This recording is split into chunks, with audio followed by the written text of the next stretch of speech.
Good morning students. आज हम class 9th में लेसन नंबर 15 दाजू के बारे में समझेंगे। यहाँ हम पेज नंबर 66 समझ गए। आज हम समझेंगे पेज नंबर 67।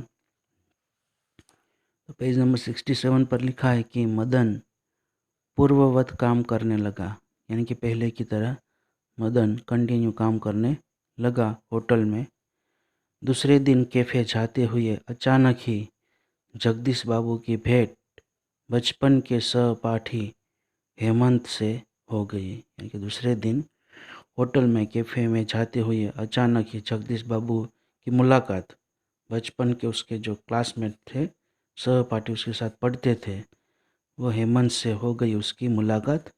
हेमंत नाम के मित्र से जगदीश बाबू की मुलाकात हुई कैफ़े में। कैफ़े में पहुंचकर जगदीश बाबू ने इशारे से मदन को बुलाया। कैफ़े में पहुंचकर जगदीश बाबू ने इशारे से मदन को बुलाया, परंतु उन्हें लगा जैसे वह उनसे दूर दूर रहने का प्रयत्न कर रहा हूँ। मगर उसको जगदीश बाबू को ऐसा लगा कि मदन उससे दूर दूर रहने की कोशिश कर रहा है, यानी कि उसको उससे दूर रहता है। दूसरी बार बुलाने पर ही मदन आया। दूसरी बार बुलाने पर जगदीश बाबू ने दूसरी बार मदन को बुलाया, तब वह मदन जगदीश बाबू के पास आया। आज उसके मुंह पर वह मुस्कान न थी और न ही उसने क्या लाऊं दाजू कहा। आज मदन के मुंह पर वह मुस्कान न थी, जो रोज होती थी वह मुस्कान न थी, और न ही उसने क्या लाऊं दाजू कहा। उसने क्या लाऊं दाजू वह भी शब्द नहीं बोला। स्वयं जगदीश बाबू को ही कहना पड़ा, 2 चाय 2 ऑमलेट, परंतु तब भी लाया दाजू कहने की अपेक्षा लाया साहब कहकर वह चल दिया। स्वयं जगदीश बाबू को ही कहना पड़ा कि 2 चाय लाओ और 2 ऑमलेट लाओ, परंतु जब भी लाया दाजू कहने की जगह उसकी अपेक्षा, यानी कि वो शब्द नहीं बोला कि लाया दाजू, लाया साहब ऐसा कहकर मदन वहाँ से चला गया। मानो दोनों अपरिचित हो। दोनों जाने ऐसा लग रहा है कि मदन और जगदीश बाबू एक दूसरे को पहचानते नहीं हो। शायद पहाड़िया हैं, हेमंत ने अनुमान लगाकर पूछा।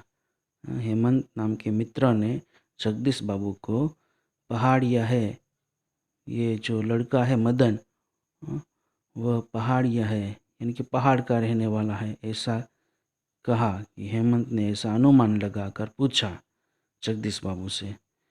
हाँ, रूखा सा उत्तर दे दिया जगदीश बाबू ने, और वार्तालाप का विषय ही बदल दिया। जगदीश बाबू ने हाँ ऐसा रूखा सा उदासी में ऐसा उत्तर दे दिया, और जगदीश बाबू ने जो उसका जो बात करने का जो विषय था वह चेंज कर दिया। मदन चाय ले आया था। क्या नाम है तुम्हारा लड़के? हेमंत ने एहसान चढ़ाने की गरज से पूछा। मदन से पूछा, क्या नाम है तुम्हारा ये लड़के? ऐसा हेमंत ने उसके ऊपर एहसान चढ़ाने के लिए एहसान चढ़ाने की गरज से पूछा हेमंत ने मदन से। कुछ क्षणों के लिए टेबल पर गंभीर मौन छा गया। थोड़े समय के लिए टेबल पर, वहाँ होटल में कैफ़े में टेबल के पास गंभीर सा मौन छा गया। एकदम शांति छा गई, गंभीरता वाली।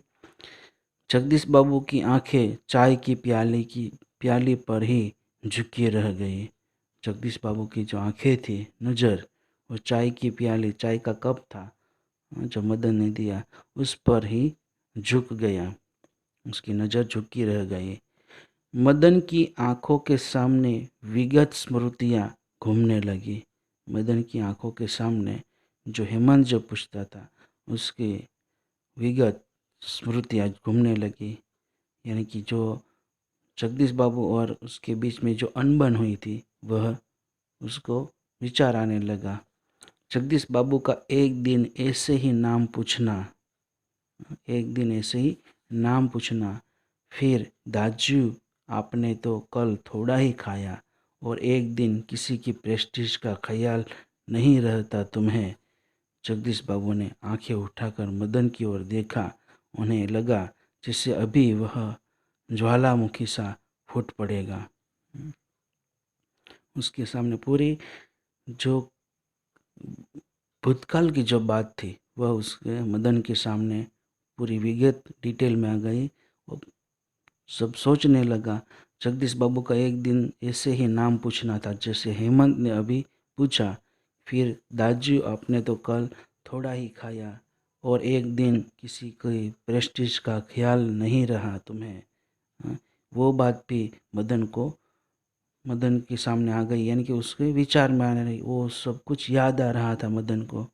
जगदीश बाबू ने आंखें उठाकर मदन की ओर देखा। जगदीश बाबू ने उसकी नज़र उठाकर मदन की ओर देखा।